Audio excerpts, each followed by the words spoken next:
exactly. But this is a long study, and I don't think we're going to get through this all tonight, and I'm sure we won't. So I'm hoping that people won't mind meeting up maybe next week around the same time, and over the course of the coming weeks and months, perhaps making this even a regular institution that can be built upon, since the classes are wonderful that we've been doing. However, I think that the act of really digging into documents, whether it's Platonic dialogues, whether it's the epistemological works of LaRouche, I'm thinking about his prison writings too, or just these other historical essays. I think that's unparalleled, and to be able to do it in a social dynamic where we can stop, unpack an idea that's maybe a bit confusing or pose a question, that is really hard to get in our society. So I'm hoping that this is something that can take off. We'll see. For the time being, and I'm going to record this because I know a lot of people will want to listen to the recording while they're working and stuff throughout the week. The important thing right now is because there's so much anti-China rhetoric that's a huge psyop in all of the media. It's really seducing a lot of people who are otherwise very reasonable people, you know, like a lot of the better people in society who are patriots, who are resistant to this idea of a banker's dictatorship. Their impulses are correct, but they're being easily, they're falling like fish into a net into believing that ultimately the enemy of the United States, of the Western world, is not the Five Eyes, not British intelligence, not the City of London, none of these things. It's really the core enemy is China. And it's just terrible how much of this stuff is really seeping into the zeitgeist. And I get a lot of attacks. I got to tell you, the majority of the responses I get by emails from my articles or the interviews I give, it's from people who think that I am just an agent being paid for by Beijing. It's really wild. So I think a lot of this stuff only exists because people are generally ignorant to a lot of the deeper qualities of the cultural matrix of China. They don't understand. Their ignorance allows for them to be manipulated. So what Mike Billington does in this particular paper, and he does it in quite a few during this time, he wrote this while he was in prison. As people know, Mike Billington was one of the dozens of key associates of Lyndon LaRouche, the American economist, who is really just railroaded into prison in the late 1980s. Books have been written about this, just demonstrating what a fraudulent operation this was. People like Robert Mueller were key operatives in managing this sham trial. So Mike Billington was a leading figure within the organization. He was given one of the craziest sentences for like conspiring against the American government. There was like not much that they had built the case around, but he was given almost 100 years in prison for this. He'd served 10 years before he was released. And while he was in jail, he wrote some prolific works. He wrote a book, he wrote many essays on epistemological warfare, especially with a focus on China, and identifying that a lot of the characteristics that have shaped Western history in terms of this battle between the Platonic versus Aristotelian ideas, the idea of man, God, creation, government, law, that emanated from these two opposing paradigms of Plato on the one side, Aristotle on the other, that we've seen come up again and again, whether it was in the case of Kepler versus Robert Flood, or whether it was Leibniz versus Newton and Clarke. We've seen the same thing occur in its own expression within the Asian cultural matrix. And so he did a lot of really pioneering work. Some of the claims he makes in his work on Asia and China specifically from the 1980s or the 1990s, he's revised as he's discovered more. But I think in essence that there's the greatest quality of insights that we're going to get by reading through this paper, and especially the operations that were conducted in the 20th century by British intelligence of the highest levels to subvert the better qualities of China. So I think this will help us to not only inoculate other people in terms of inoculate them by giving them an understanding so that they can't fall prey to the foolish viral ideas that are pulling them into a war against China. And as we read through this, just let's stop if need be and pose a question. Otherwise, it will, like I said, be recorded and people can listen to it and access the book or the paper online. So I'm going to do a screen share. and pull this thing up so we can just read and watch online. Share the screen. Okay, can people see that? Yeah. Okay. All right. Okay. So, who would like to begin? Nick, you want to start reading? Sure. Okay. In a world economy rapidly collapsing into the worst depression of modern history, the role of China, the world's largest nation, has become a crucial factor in determining the future of the world economy as a whole. The two dominant systems of the 20th century, the communist Soviet bloc and the free enterprise economies of the West, have followed one another into bankruptcy and social chaos. China, however, although still suffering from a relatively underdeveloped economic infrastructure and a low per capita standard of living, is moving forward with a visible enthusiasm and technological optimism, finding its own way between the two proven failures of Marxism and Adam Smith's laissez-faire capitalism. China is also reaching out to other nations, both its Asian neighbors and beyond, with proposals for cooperative development of huge dimensions which could transform the region into an economic engine for world development in the next century. This fact alone explains the hysteria in some quarters, centered in such British intelligence think tanks as the IISS, the International Institute of Strategic Studies, and their conservative revolution allies in the US Congress, who are attempting to paint China as the new enemy image for the West. What most disturbs London is the cultural optimism emanating from China, which threatens to spread internationally since culturally optimistic nations are less willing to submit passively to the dictates of the international financial institutions.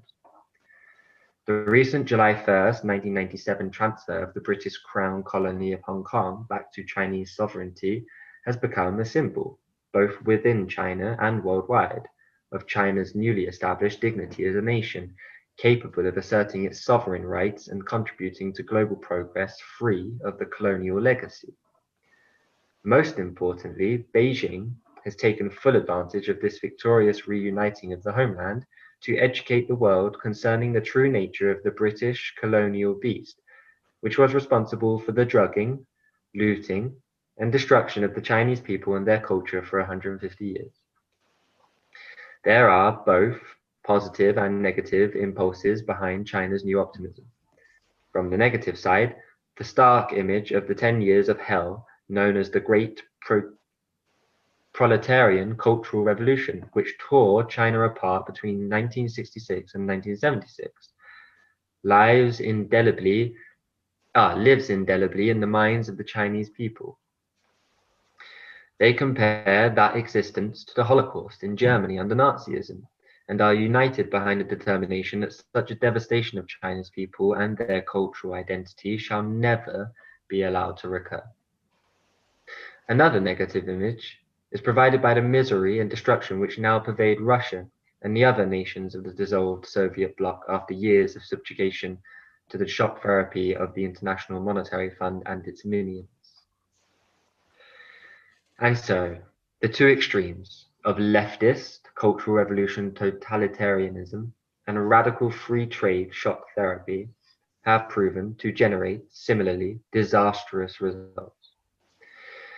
The Chinese are not merely seeking a middle path between these two evils, however. There is an even more powerful positive impulse guiding the Chinese cultural and economic reconstruction. There is a renewed investigation into the vast span of Chinese history and culture, reviving a Confucian tradition which had been under attack throughout the 20th century and viciously suppressed during the hysteria of the Cultural Revolution. There is also a new dedication to defining a universal role for China in shaping the future of mankind as a whole, after living in relative isolation from the Western world for much of its 4,500 years of recorded history. In this search, the ideas of Dr. Sun Yat-sen, the father of the Chinese Republic in 1911, are being returned to their proper place of prominence. Do you think it's necessary that we read this note on transliteration of Chinese characters? Well, No, we can skip it for now. No.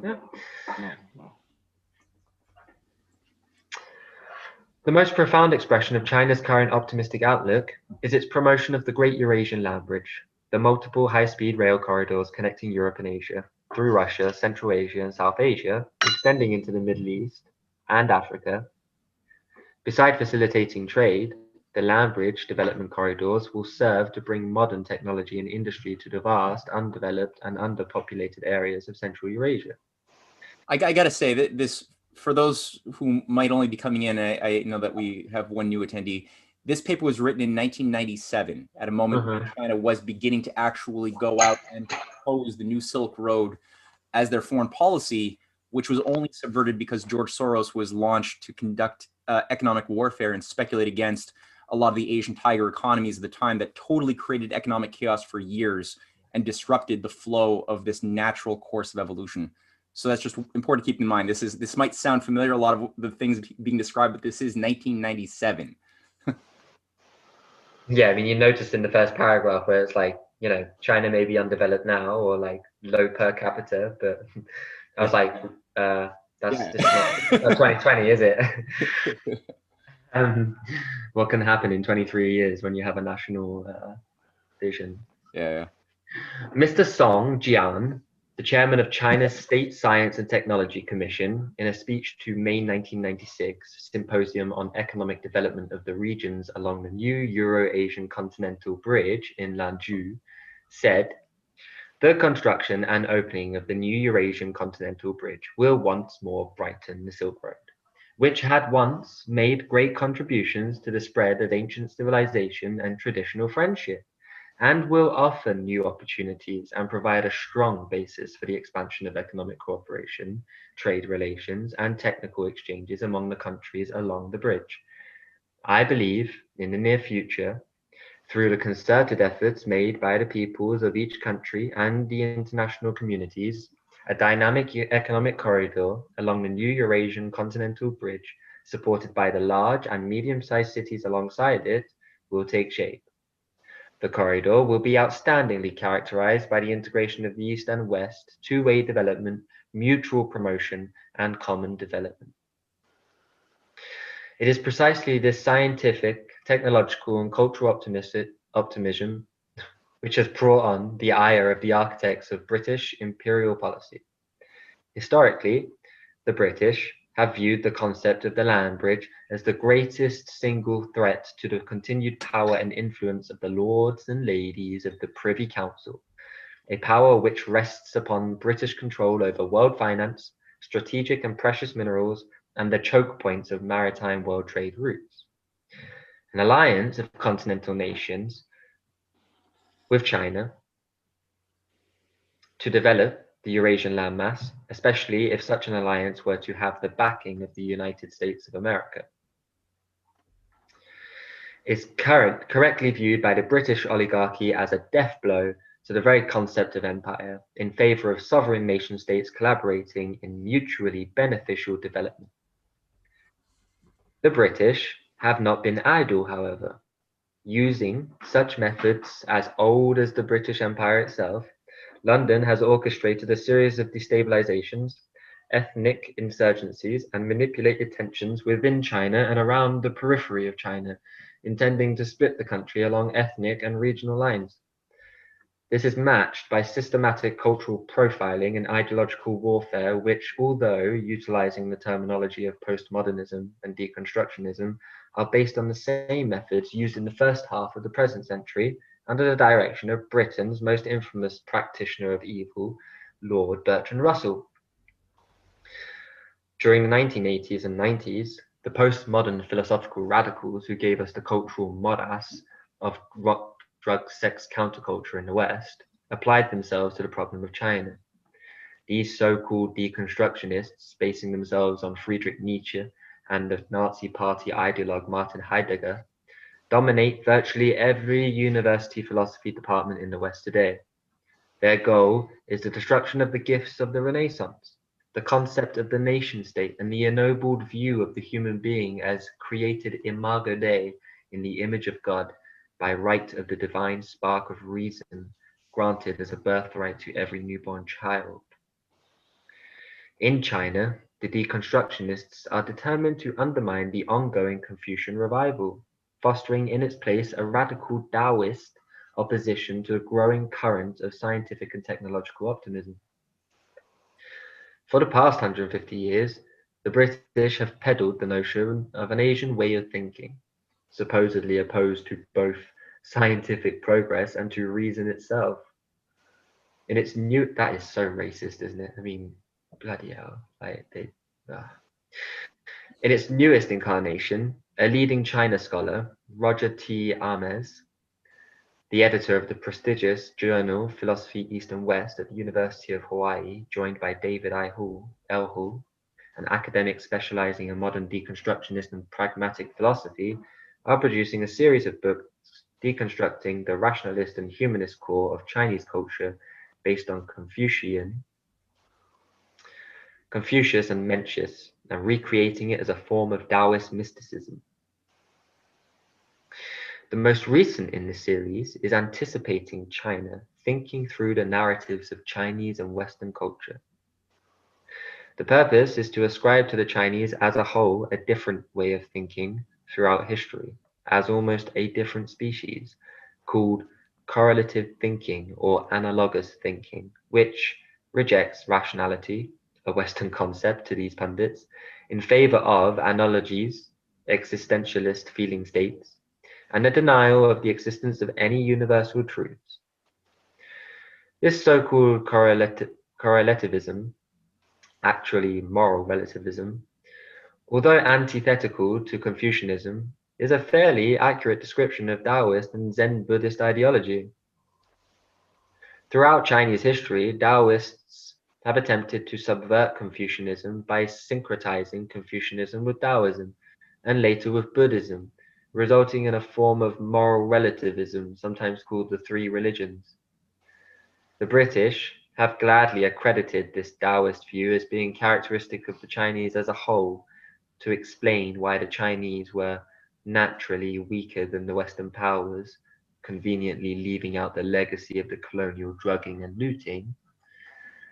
A variation on this hoax was developed by Lord Bertrand Russell, who concurred that the Chinese were fundamentally Taoist and, therefore, backward, but added that this was their virtue, a version of the noble savage or the happy peasant who needs only the help of colonial masters to continue living in blissful ignorance. So today, the postmodern ideologues such as Ames and Hall explain the superiority of the Chinese way over Western rationalism.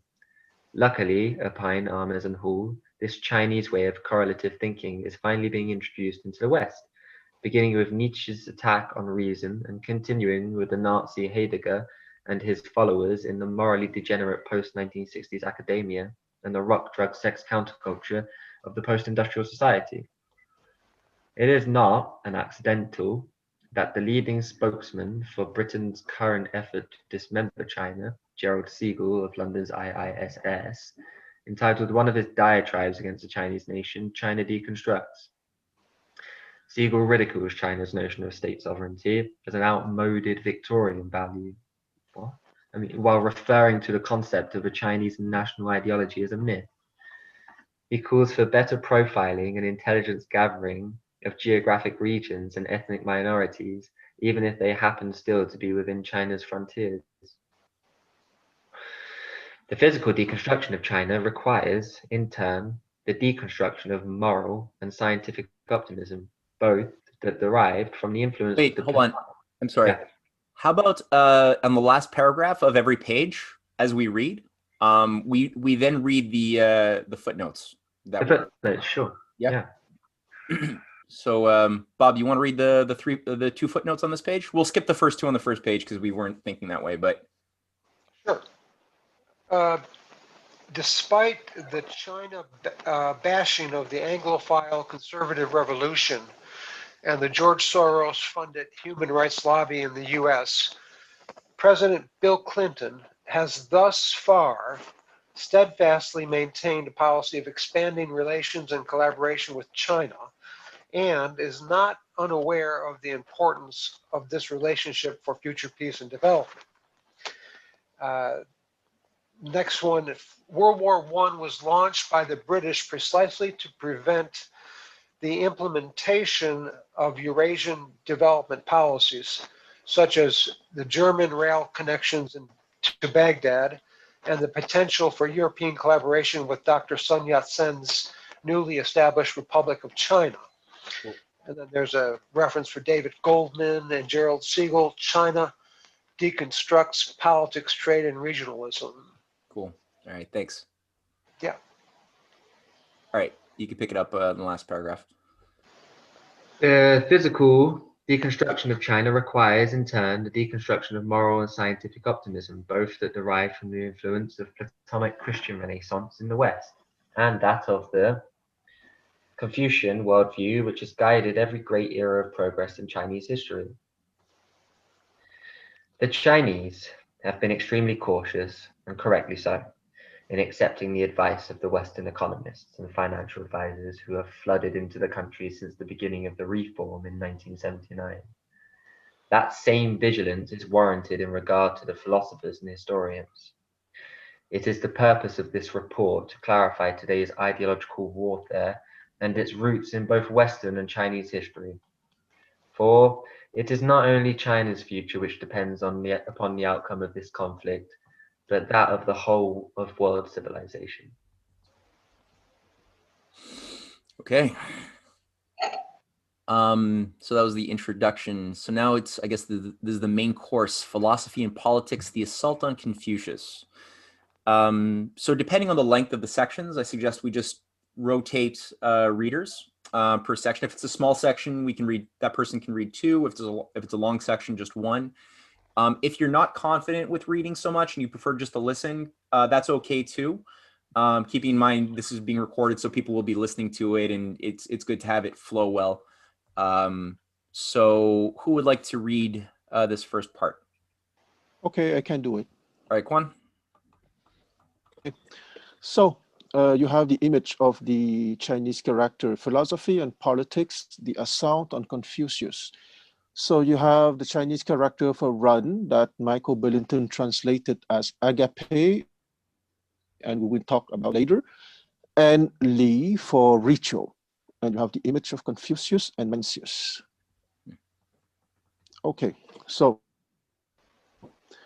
as I've shown in other locations, although China's ancient history and culture are vastly different from that of Europe, nonetheless, China stands as proof of Friedrich Schiller's notion of universal history.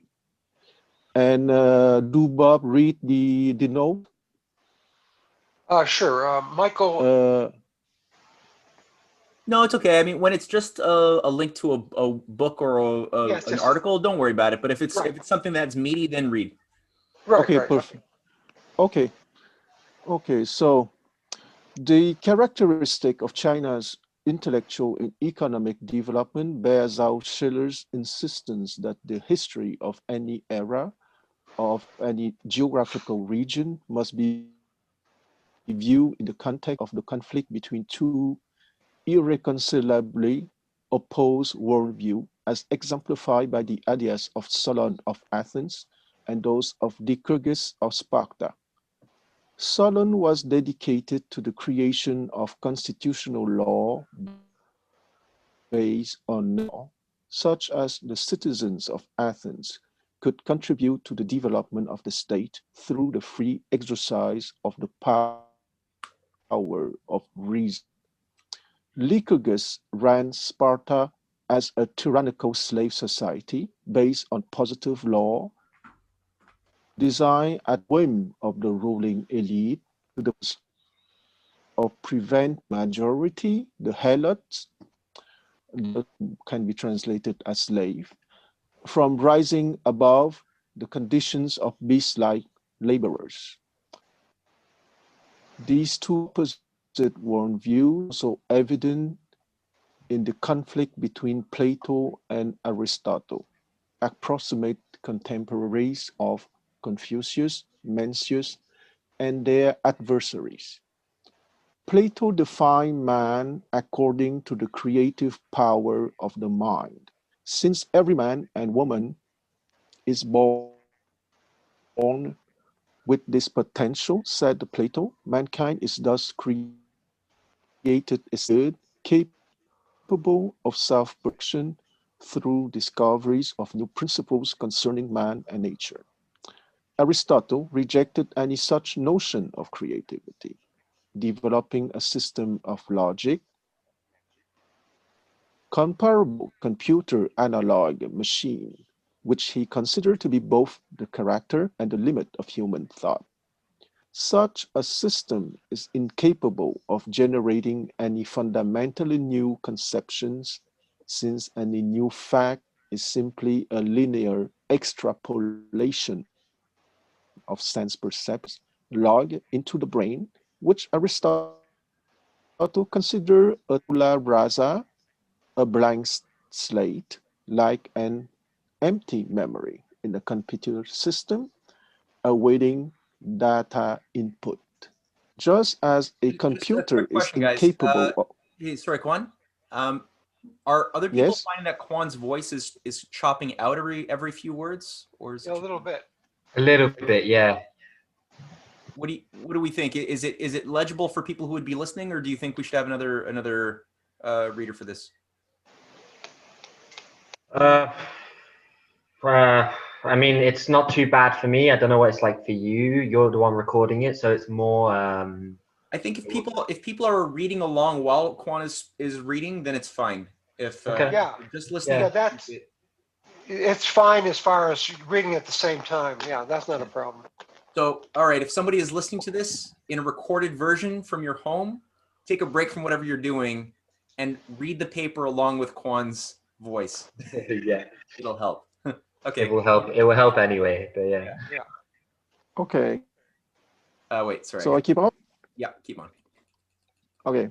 Just computer is incapable of generating anything other than mechanical deductions according to its pre-programmed axioms, acting on factual data input, so Aristotle denied the capacity of the human mind to formulate revolutionary new conceptions of the world, new axiomatic systems to replace the failed systems in any fixed belief. It was only such truly creative processes, formulating entirely new axiomatic foundations, which Plato addressed as the actual content of human mentation rather than Aristotle's logical calculations. When confronted with apparently contradictory phenomena in the universe, man is capable of both determining the flaw in the currently accepted views of the laws of nature and utilizing the higher powers of the mind to formulate a totally new hypothesis. The discovery of such a new principle of nature creates a new dimension to our view of physical space-time.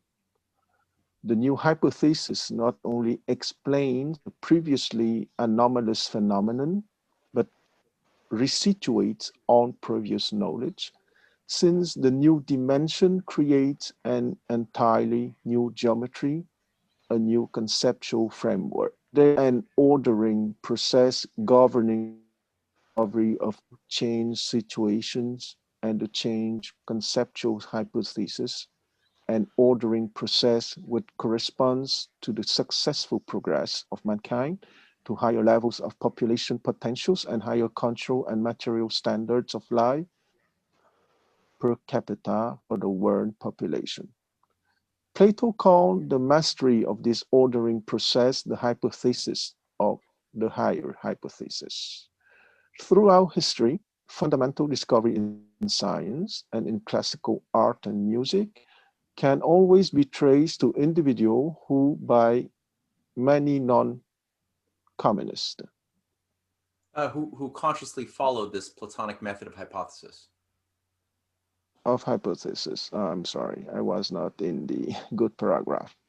Throughout history, fundamental discovery in sciences and classical art and music can always be traced to individuals who consciously follow this Platonic method of hypothesis and who consciously rejected the mechanistic, empiricist concept of humanity and of human thought identified with Aristotle. Okay, Bob, do you read the note? I think it can be interesting. Yeah. Sure. The Platonists include, for example, Nicholas of Cusa, Leonardo da Vinci, Johannes Kepler, G.W. Leibniz, Karl F. Gauss, Bernard Riemann, and Georg Cantor. Those Aristotelians who are generally accredited in modern classroom textbooks as the giants of science, including Galileo, Isaac Newton, Leonard Euler, and James Clerk Maxwell, were generally responsible for perverting and obfuscating the actual discoveries of their Platonist contemporaries. See Lyndon H. LaRouche Jr. Leibniz from Riemann's standpoint. Fidelio, fall 1996. Okay. Ironically, the Gang of Four, the faction which seized the control and orchestrated the Cultural Revolution, also provided a version of universal history, analyzing all of Chinese history as a process of conflict between two dominant and mutually exclusive worldviews, except the Gang of Four came down solidly on the wrong side. In fact, throughout the 20th century, there had been attacks on Confucianism, both by the Communist Party and by many non-communists. But it was only in the last years of the Cultural Revolution, in the early 1970s, that the Gang of Four attempted to rewrite the whole of Chinese history, casting Confucius as the source of all evil. The two poles of history, it was argued, was Confucianism and legalism. The legalists were a school of unabashed oligarchists who emerged in direct opposition to Confucius and Mencius in the 4th and 3rd century BC. The infamous legalist tyrant Qin Shi Huang of the state of Qin, using Spartan methods of slavery, arbitrary power, and divide and conquer military tactics, succeeded in defeating each of the various states of China, and in 221 BC, created the first united dynasty, the Qin. Well, I would like to make a small comment here. First united dynasty is the first Chinese empire, because there were 3 united dynasties before the Qin. The legalists violently repressed the teachings of Confucius and Mencius, who define man by the unique human capacity to love knowledge, truth, and justice, known as Ren. Man was but a beast, argued the legalists, and certain men must assert their right to rule by force alone, not by the demonstration of righteousness, as Confucius has insisted. The poor were guilty by the fact of their poverty itself, and thus subject to slavery. Emperor Qin Shi Huang launched the construction of the Great Wall through slave labor, conscripted from among the poor, and the bodies of countless wasted laborers served as filler for the wall. Not only were schools closed and scholars suppressed, but the classic texts were confiscated and burned. Several lost forever in the process. Hundreds of scholars who resisted these measures were buried alive as an example to the masses.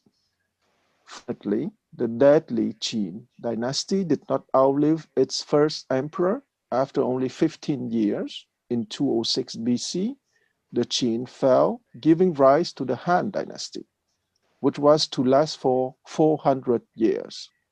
Less fortunately, the Han and subsequent dynasties were deeply influenced by legalist thinking, and until the Confucian Renaissance in the 11th and 12th century Song dynasty, the Confucian influence was largely distorted or outright suppressed. The Gang of Four created a personality cult around Mao Zedong, comparing him to the legalist Qin Shi Huang as a heroic Mao.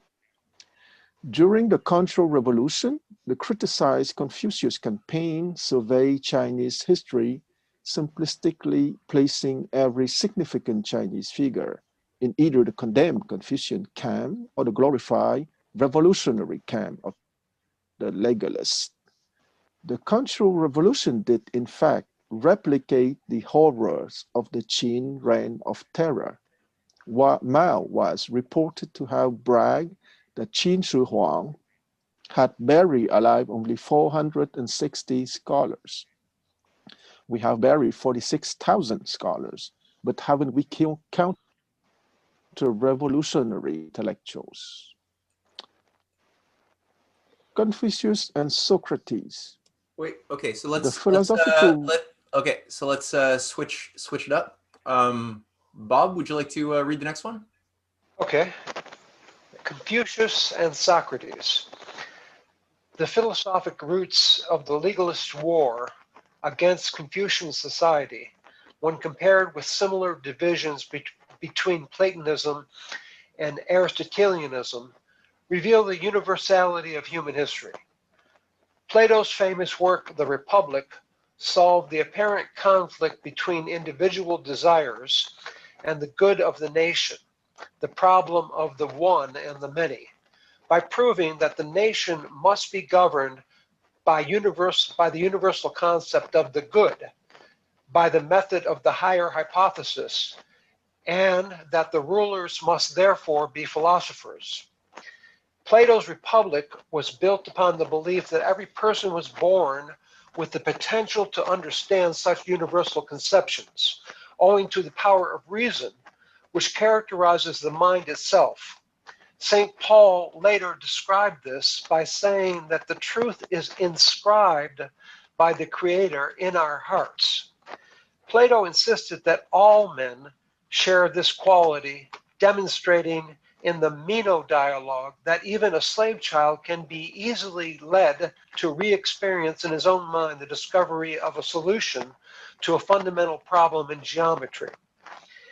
It is in the process of discovery and in the emotion associated with creative mental activity that truth is to be found, rather than in the factual products of such creativity.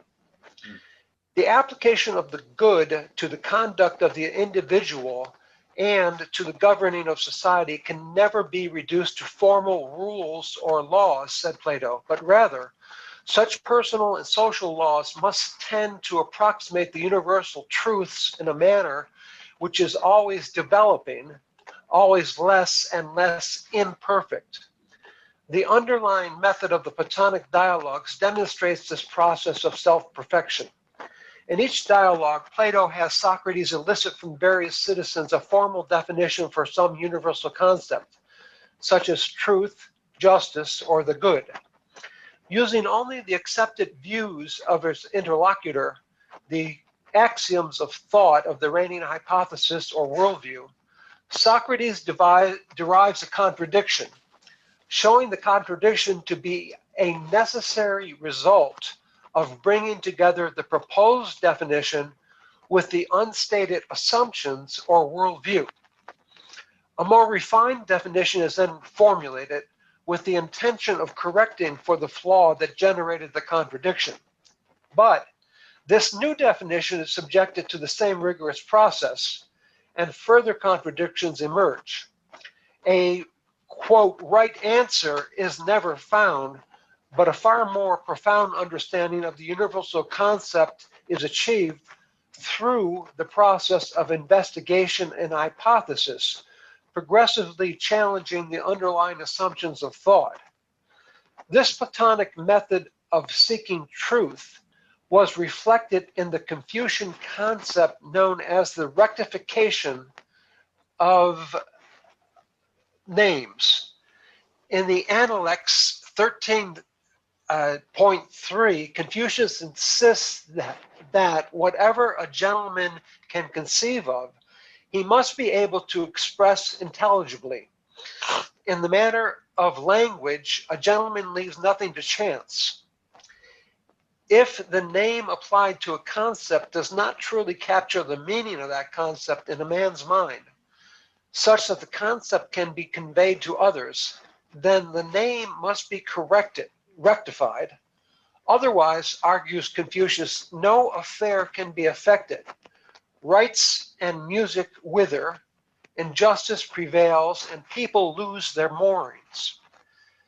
An example of this rectification of names can be seen in the case of the term gentleman or nobleman.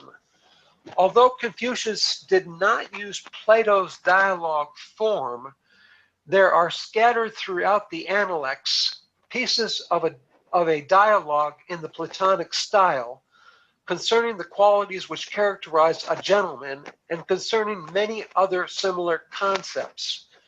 Traditionally, one was thought to be born a gentleman, but Confucius demonstrates in discussions with his disciples that this leads to contradictions, since those of noble birth often fall far short of the noble qualities required of that name.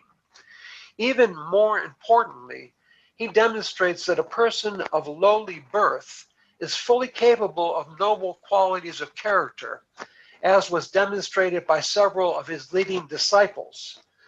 The term gentleman is thus transformed based on the higher concept of the equality of human potential through a Platonic examination of the idea underlying the words, a process which continues perfecting, rectifying meaning of terms toward the ends of perfecting society and perfecting knowledge.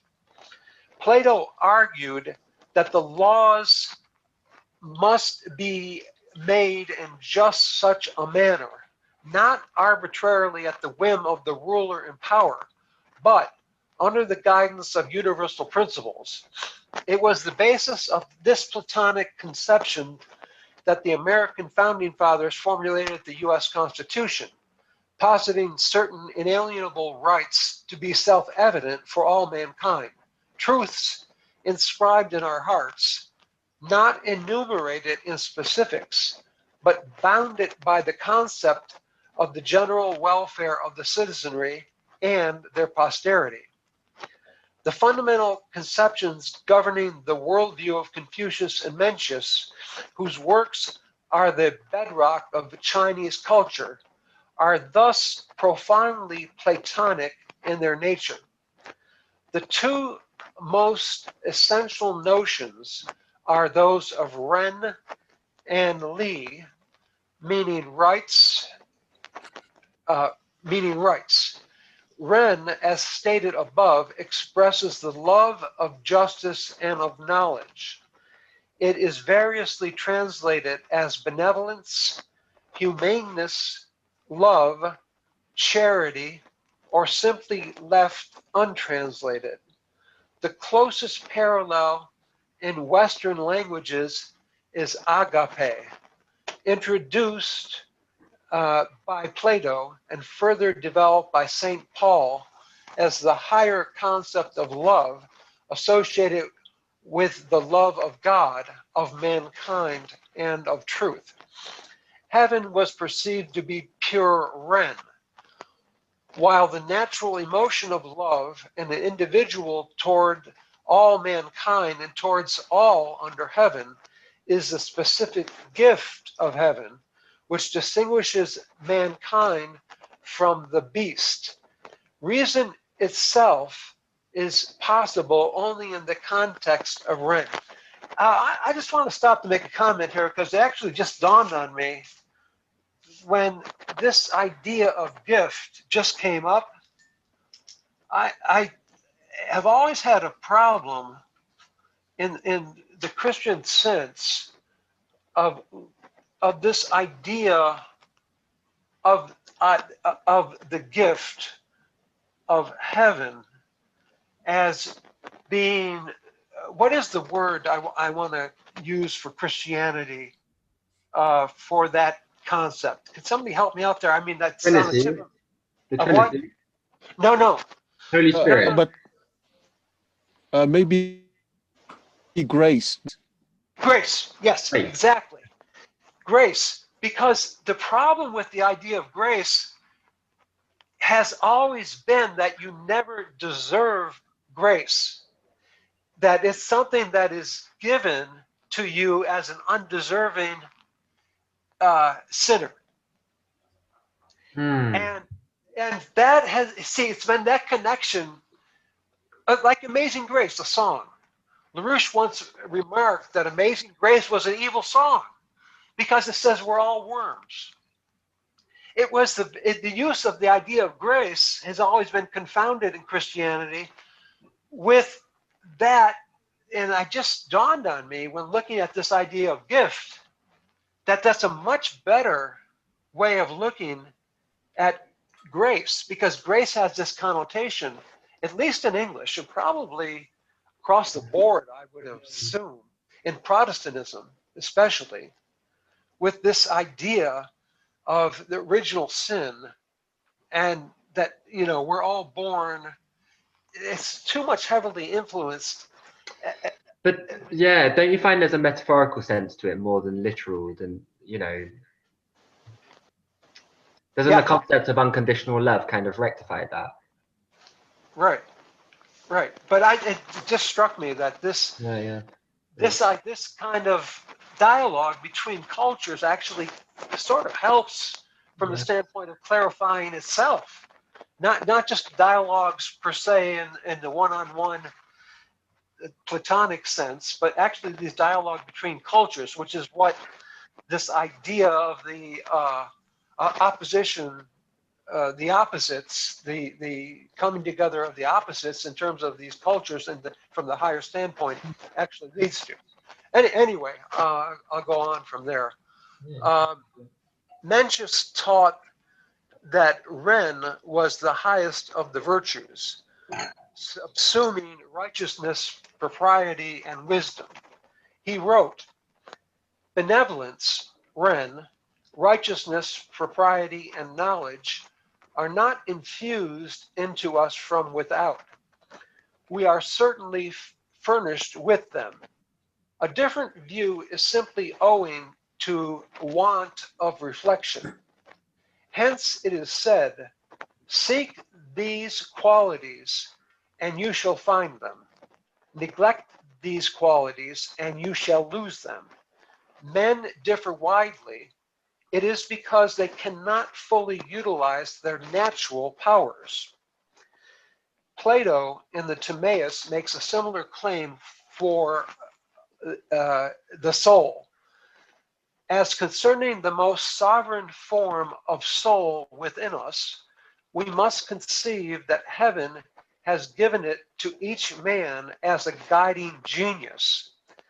That part which we say dwells in the summit of our body and lifts us from earth toward our celestial affinity, like a plant whose roots are not in the earth, but in the heavens.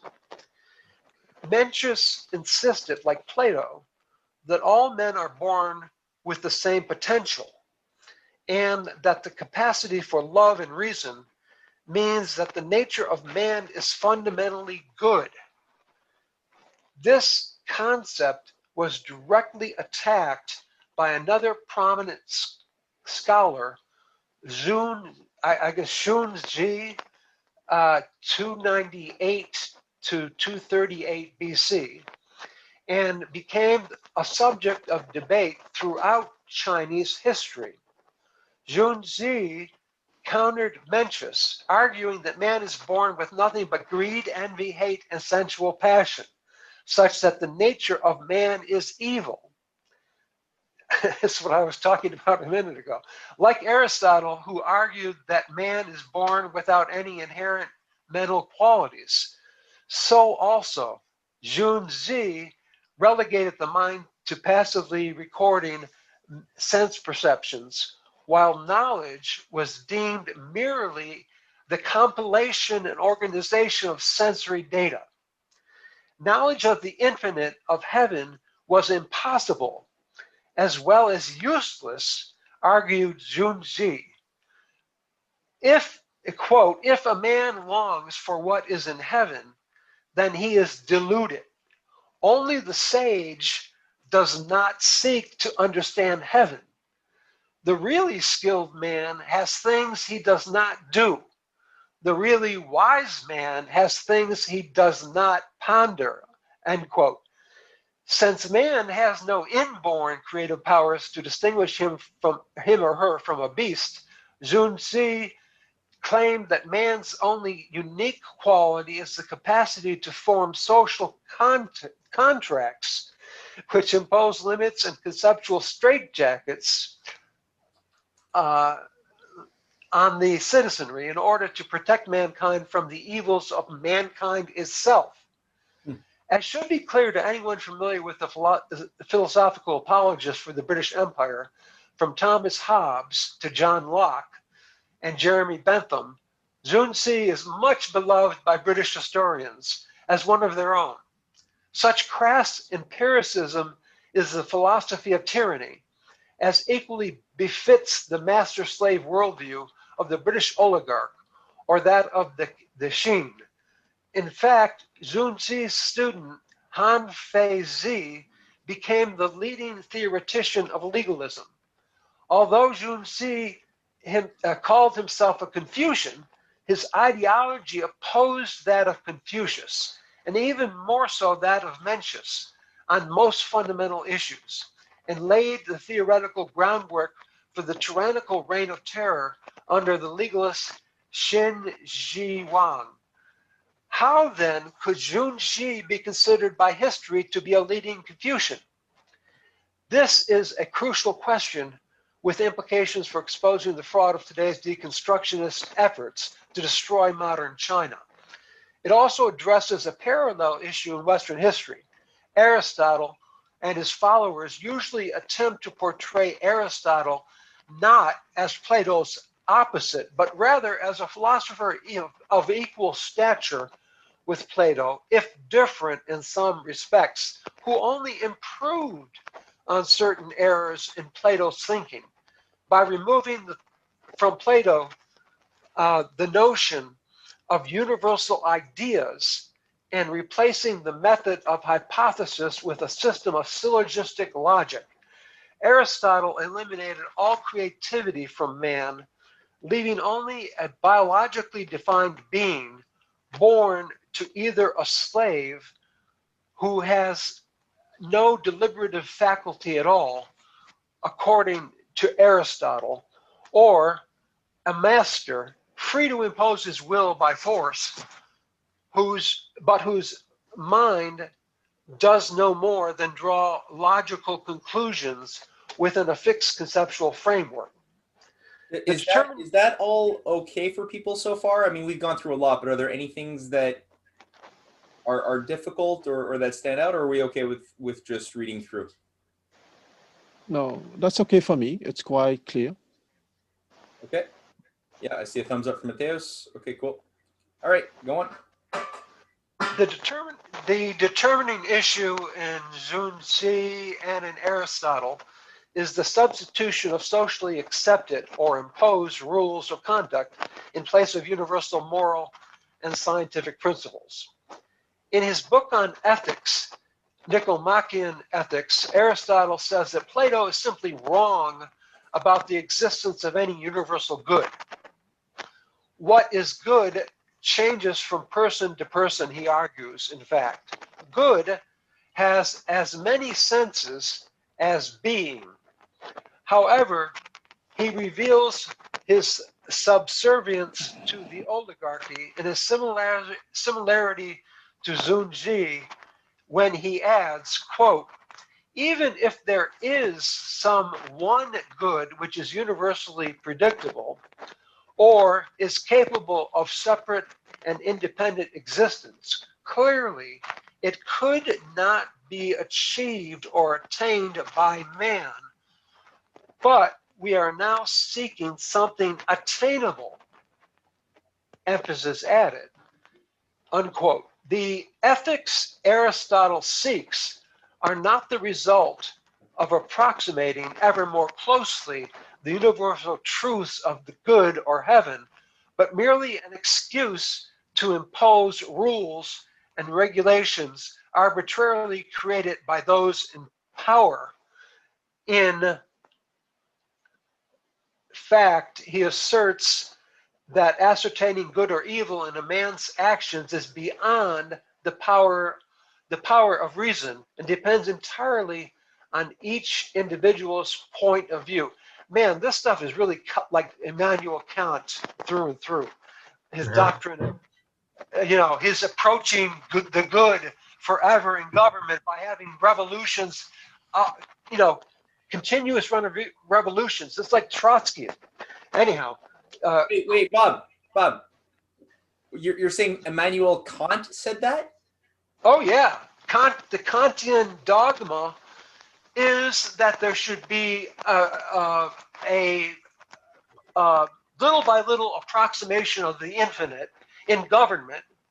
That there's constantly has to be a revolution and over that you never can have the good, the pure reason.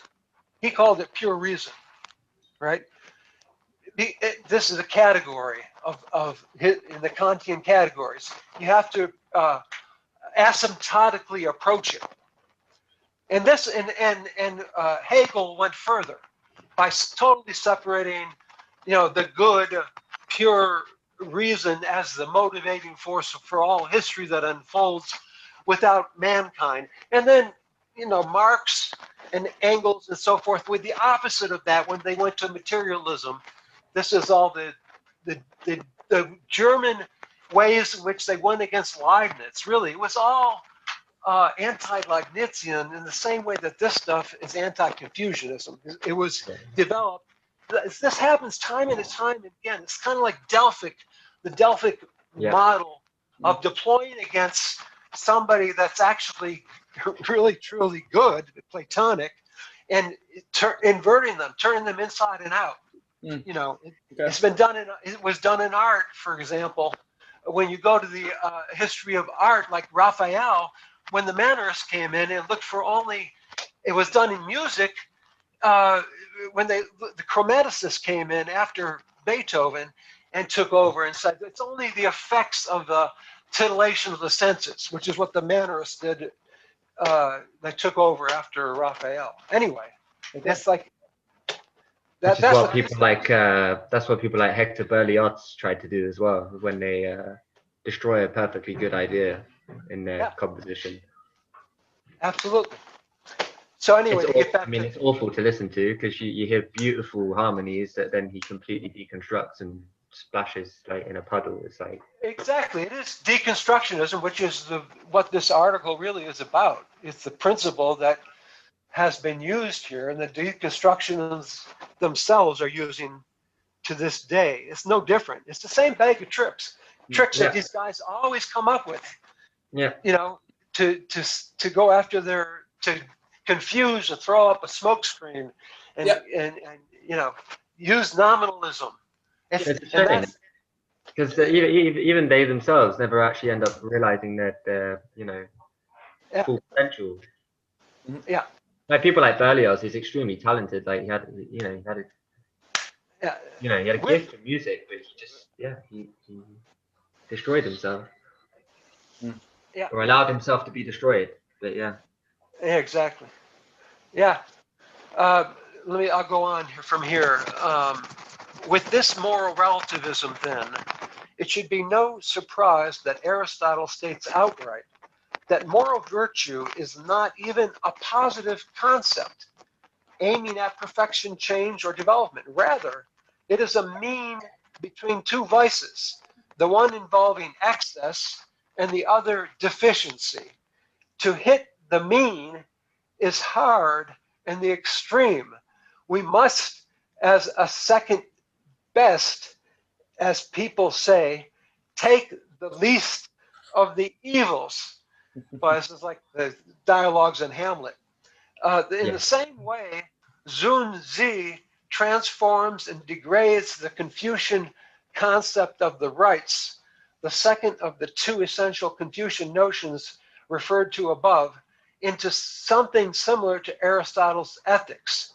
The rights, Li, were the subject of the classic Book of Rights, which was written in part by Confucius.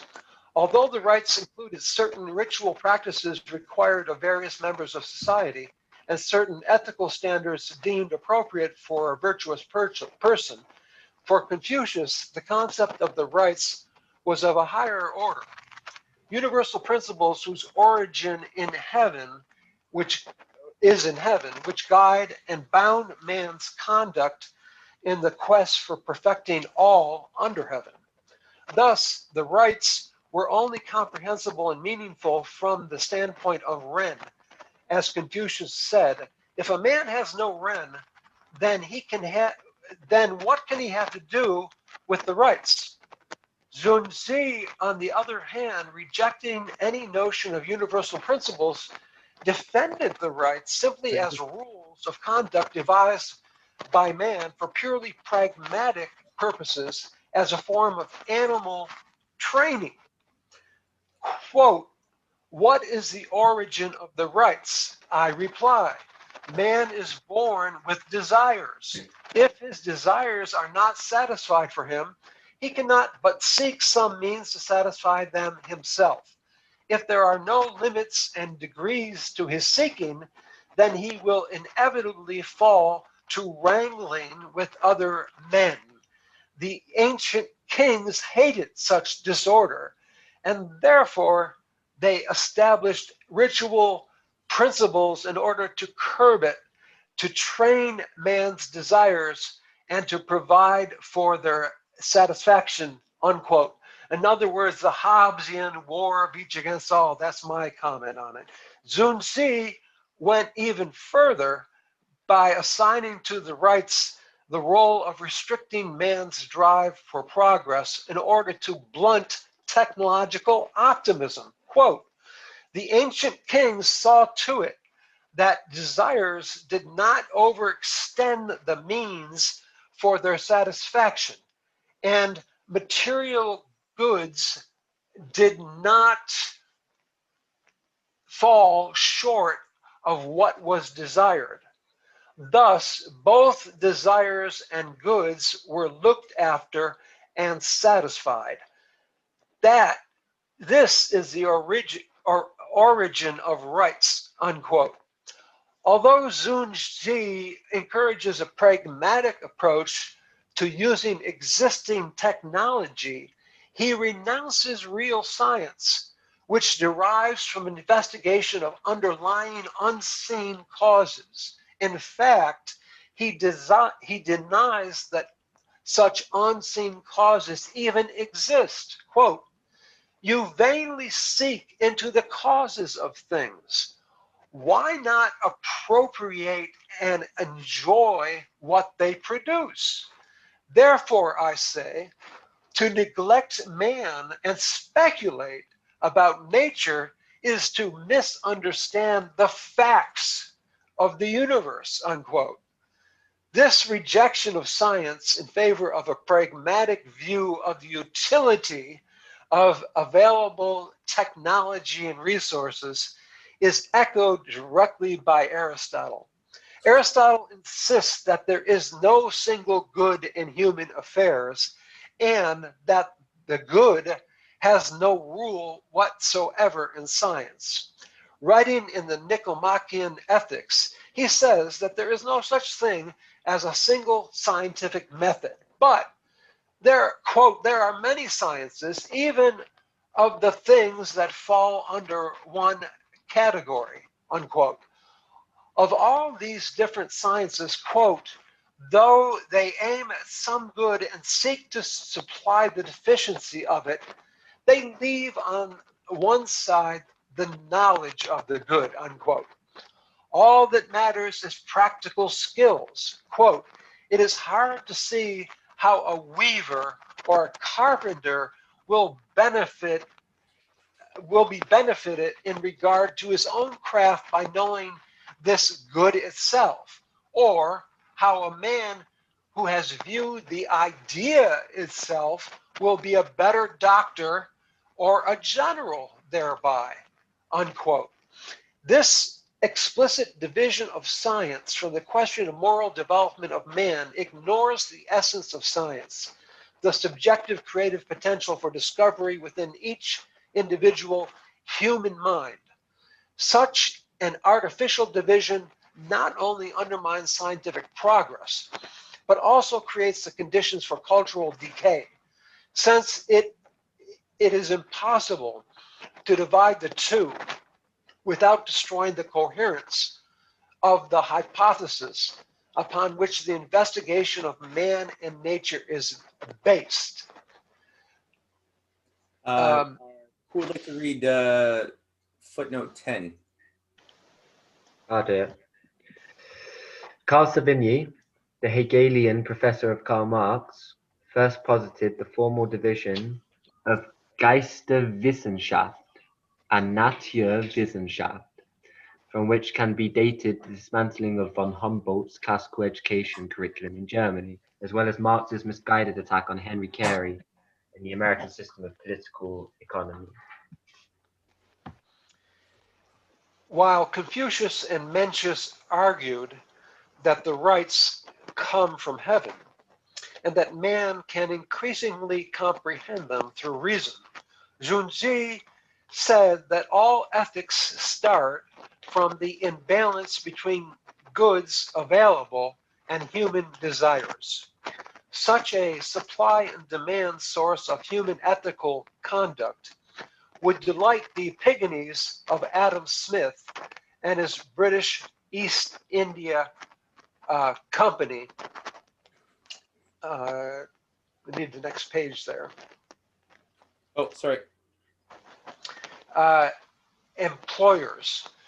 Society is not to be ordered by any universal concept of the good, or Ren, but by pragmatic battle over scarce resources.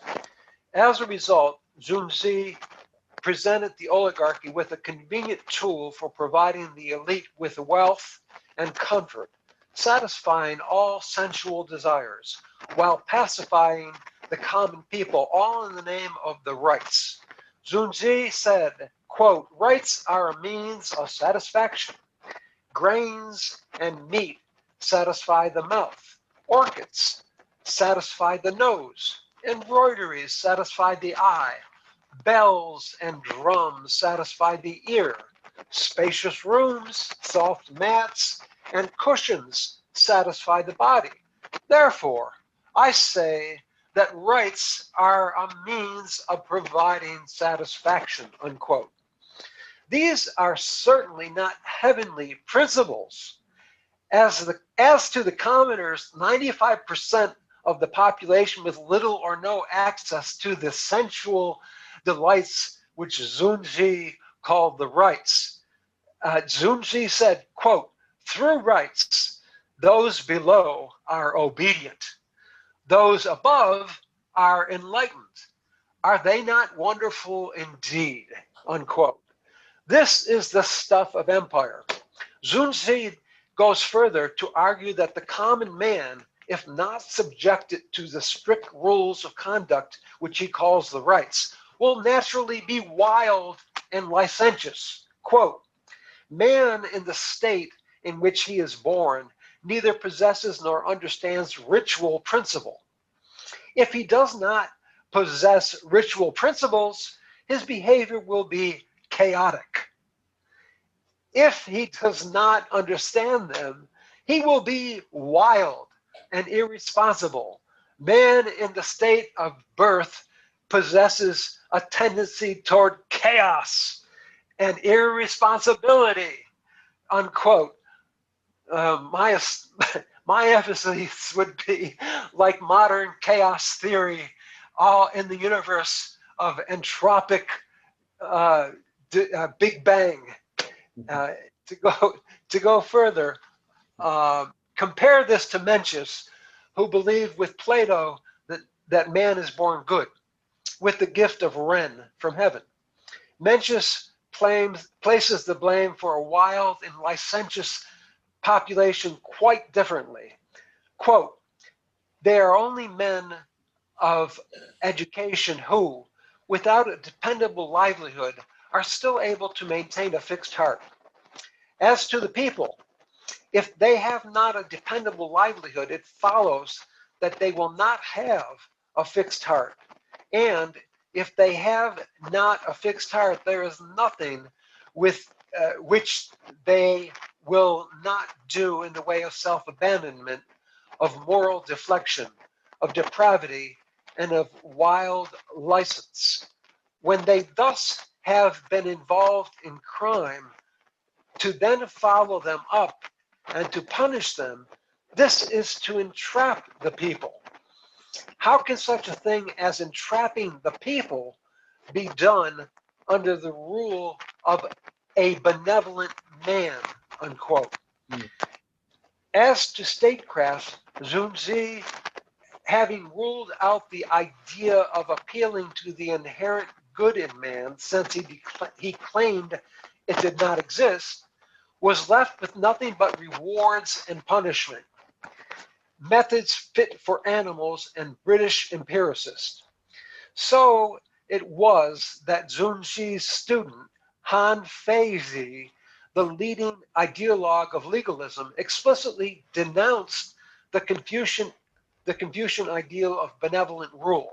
Quote, to try to govern the people of a chaotic age with benevolence and lenient measures is like trying to drive wild horses without rein or whip, unquote. Only that humans are not wild horses. This is pain and pleasure, isn't it? It's just, yeah. Well, It's pain and pleasure. This is the behaviorism, Adam right? Smith. Yeah, it's behavior, like straight up. That are making It's a comeback under Biden. Absolutely. Yeah. It's What you see is what you get. What's Yeah. that? What you see is what you get. Yeah. Yeah. Ignorance is bliss, all that jazz. Life is just a whimsical, playful game. And education is only for those who rule. Yet, how can they be educated if they're not benevolent? I mean, that's a kind of distinction that doesn't really work, does it? Because on one hand, they're saying, like, you know, if you're rich and all powerful and have money, like, yeah, you can be educated, but then Right. then you'd rule badly. Like then they rule badly because they want to contain their power, and there's this oligarchical empirical structure. So I wouldn't really say that they're educated either. They believe in the sophistry, which is not really a real education at all. So Right. yeah, And they're it is. whoa. And it is what Plato, his dialogues, again and again, come back to. You're exactly right. The sophist, showing that this idea that it's just the convincing, the argumentation for the benefit of convincing somebody that of your argument without any idea that there's any truth. Yeah. Truth is all relative. It doesn't matter. What you're after is power. What you're after is the show that you have good argumentation. Legalism. It's what legalism is. You know, that's the idea, right? You're entitled to, like, the whole, you know, your opinion is your own and mine is mine, and let's agree to disagree. Who has a better argumentation of these rules that are rituals? Yeah. That have no real application to reason. They're divorced from it, right? I got to ask Quan, being somebody who's obviously saturated yourself in a study of this matrix, for legalism, would that be something? What you just heard, is that something that you would say you agree with, or would you add or subtract to that in your understanding of it? I can't hear you, Quan. By the way, you're on mute. Okay, sorry.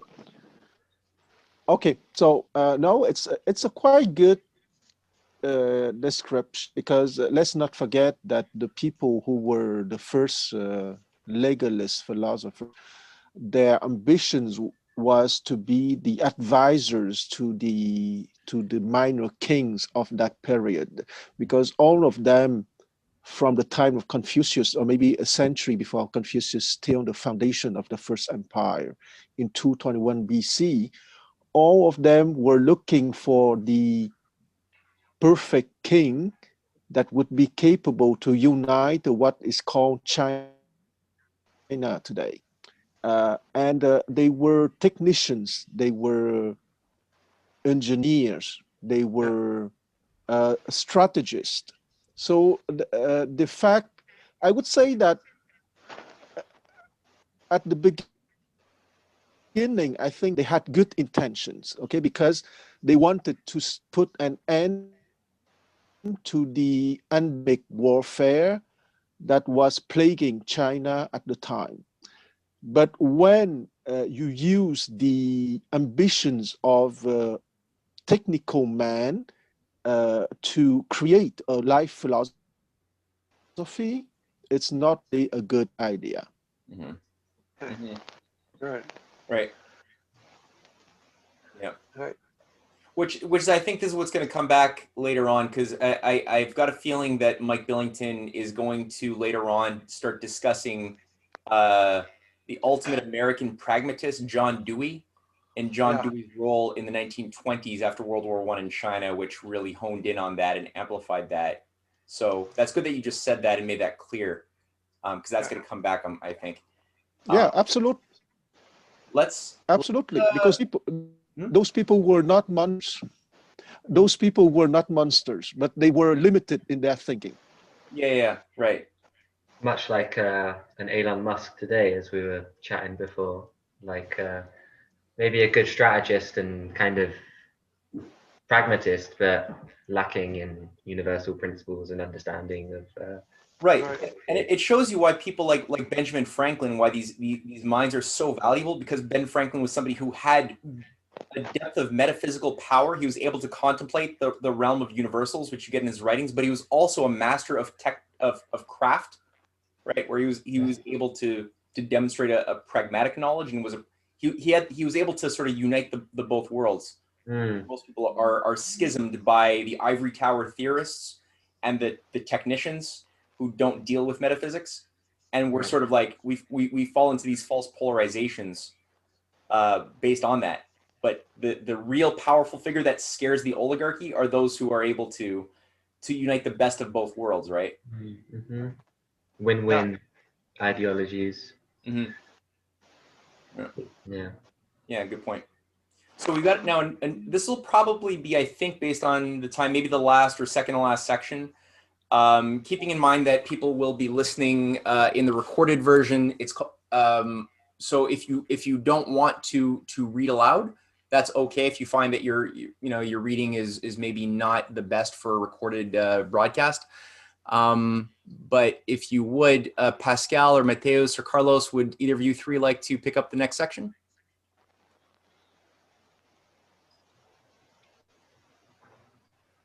If not, I'm calling on Nick.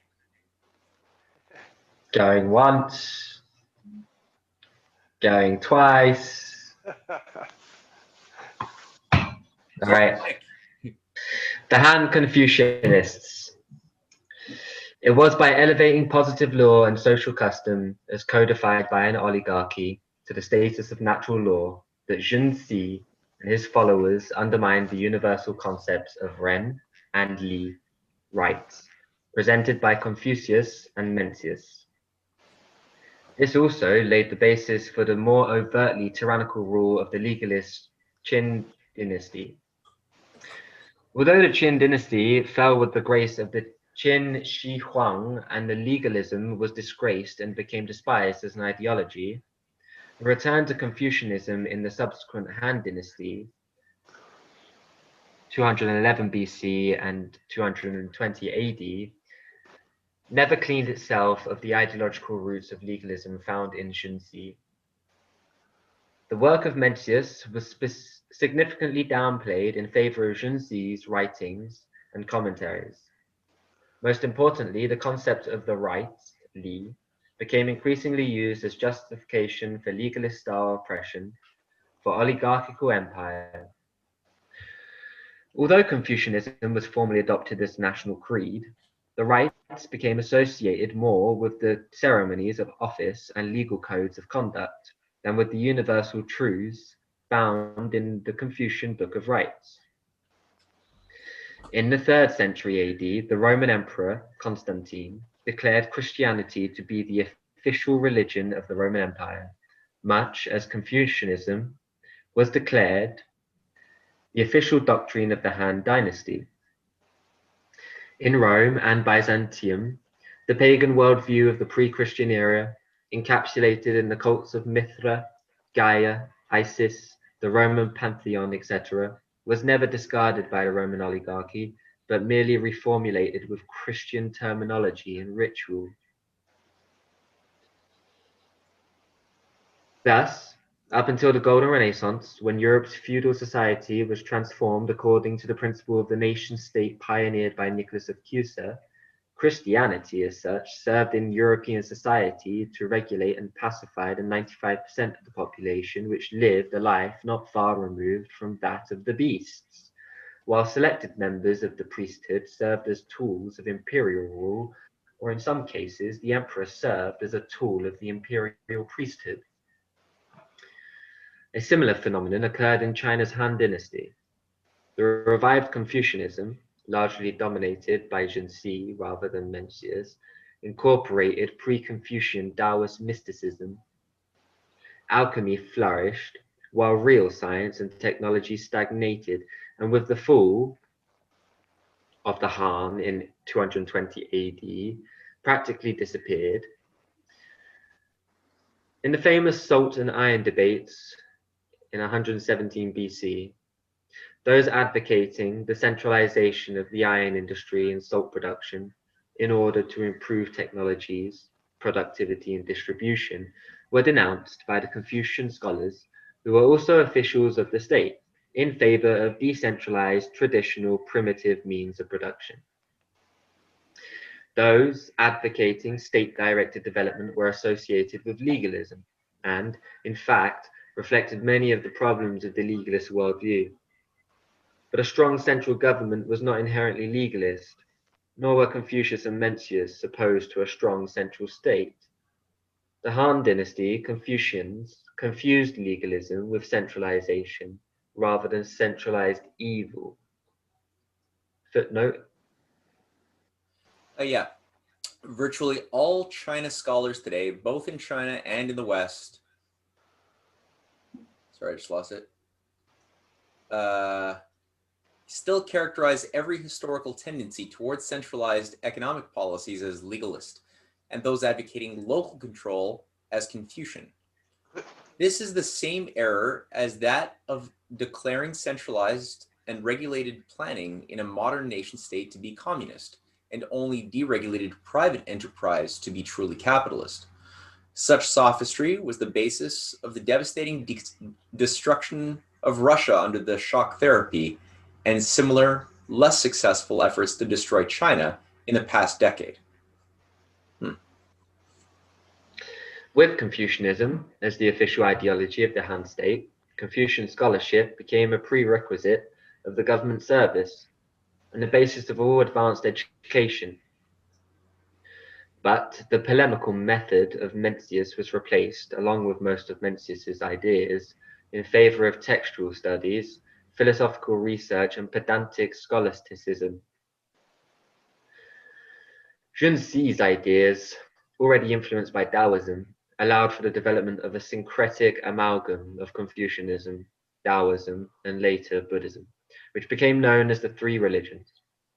Confucianism was reduced to a polymorphous ideology reflecting both Taoist and Buddhist forms of mysticism and rationalism. with the fall of the Han dynasty in 220 AD, Confucianism dissipated further. By the time of the Tang dynasty, 618 AD to 907 AD, Taoism and Buddhism dominated both the court and the population. As a result, the population density of China following its collapse during the legalist Qin dynasty in 207 BC did not recover for over 1,000 years until the Confucian Renaissance of the Song dynasty, 960 AD to 1279 AD.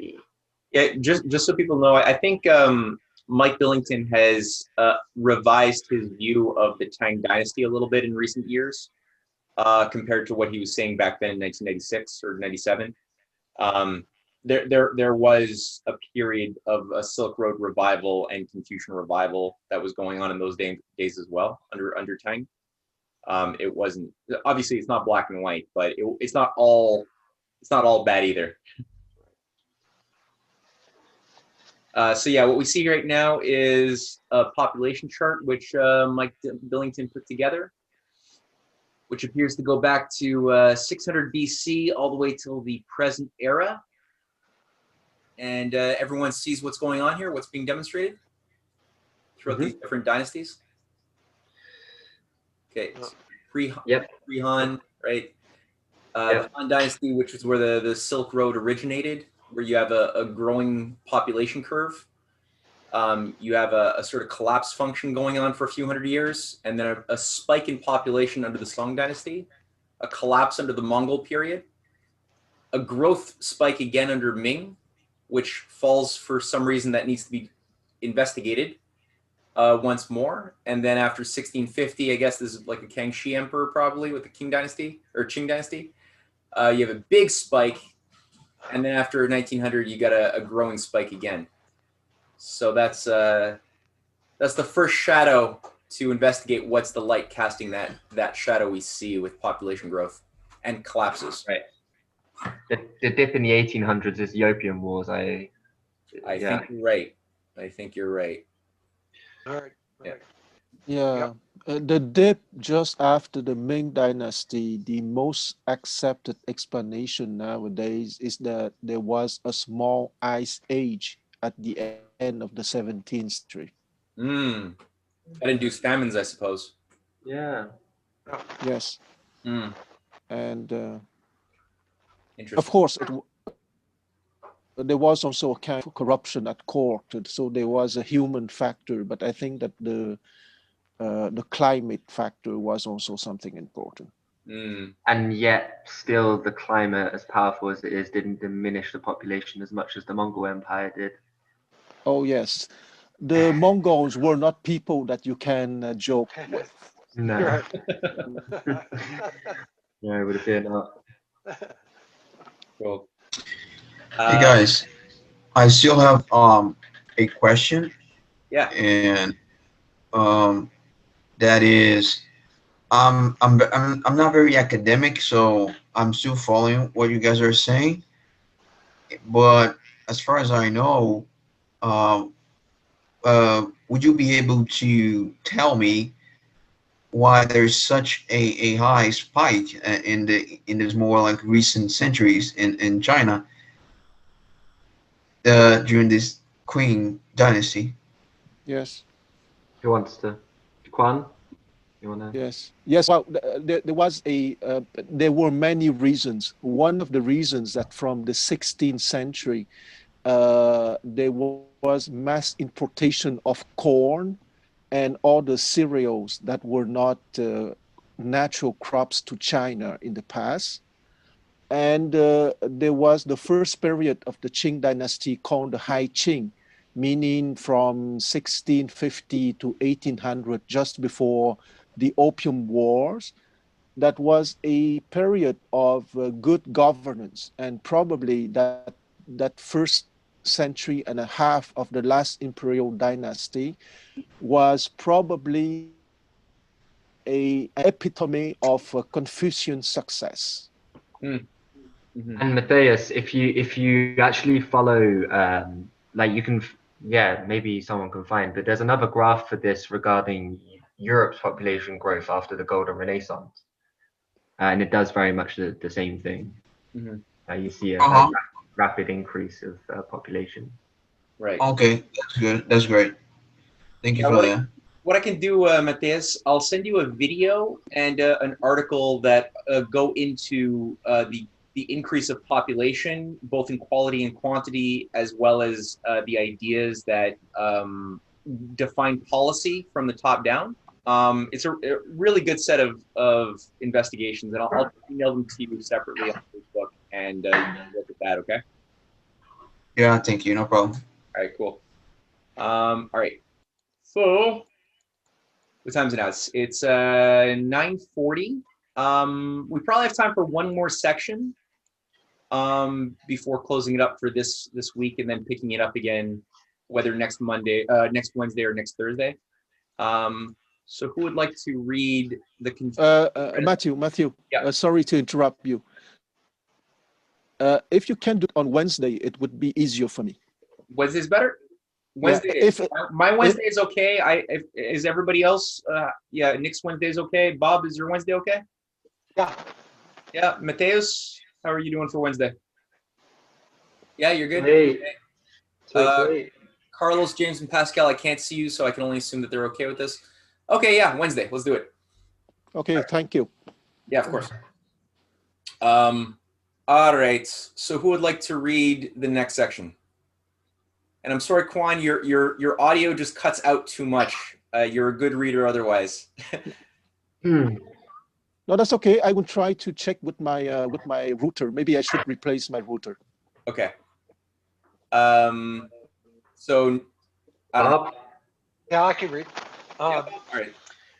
The Confucian Renaissance, and there's two pictures here. Left, philosopher Zhu Zi. Above, going upriver at the King Ming Festival.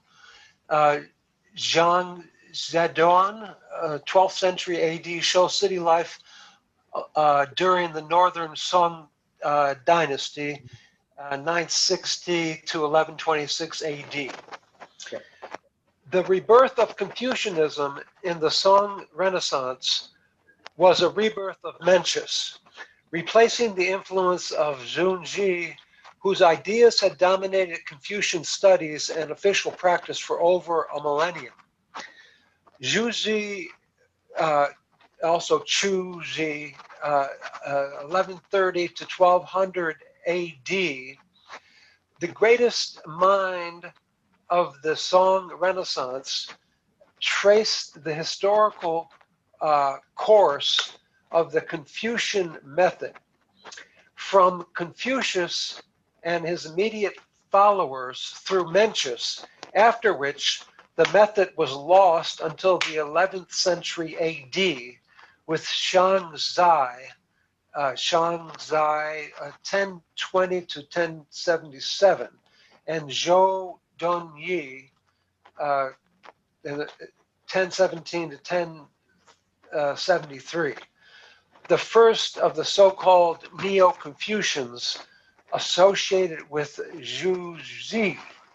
Zhu Zi not only revived Mencius ideas, but also his polemical method, issuing devastating attacks on the flaws in Taoist and Zen Buddhist ideology.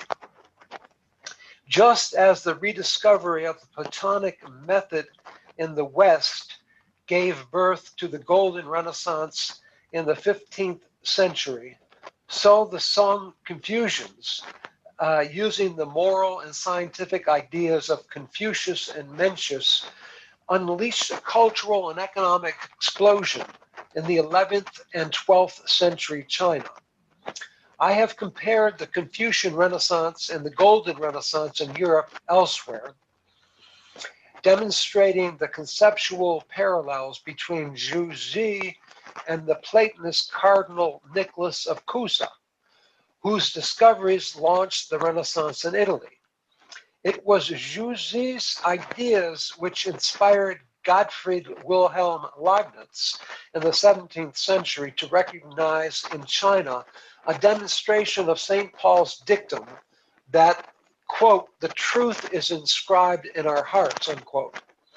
Leibniz, who created the journal Novissima Sinica, News from China, in Europe, to publish historical and philosophical studies prepared by the Jesuit missionary scientists in China, believed that the highly developed Chinese culture and economy, as exemplified by the extraordinarily large, by European standards, urban centers, and the advanced system of education, stood as proof that the Chinese had discovered, in some significant form, the same fundamental truths regarding man and nature as had guided the progress of Western civilization. In studying the translation of the Chinese classics prepared by the Jesuits, Leibniz recognized a, quote, natural theology, unquote, which reflected the Platonic Christian perception of God and of man in the image of God through man's unique power of reason. Excuse me. In 1716, Leibniz wrote The Natural Theology of the Chinese, based specifically on the work of Zhuxi. Zhuxi's life was the culmination of 150 years of Song Renaissance scholarship, which became known as the School of Principle. The Taoist and Buddhist schools, which had dominated China for 1,000 years, had introduced various explanations of metaphysical concepts, questions which had gone unanswered by the Confucians since the suppression of Mencius in favor of Zhuxi's Aristotelian pragmatism. Reviving the method of Mencius, Zhuxi and his school of principle associates resituated several of the Taoist and Zen concepts within a metaphysic consistent with the ideas of Confucius and Mencius. Again, placing man and his creative potential to change the universe at the center of Chinese philosophy and statecraft. The most important of these transformed Taoist concepts was principle, Li, not to be confused with the term rights, which is also pronounced Li, but has a totally distinct character and meaning. And this is using the Chinese characters, which I cannot read, obviously, aloud, but they're different characters. To the Taoist and the Buddhist, the term Li, principle, represented a mystical unity of all things beyond rational understanding, as with the Taoist interpretation of Tao, the way, as I have developed elsewhere.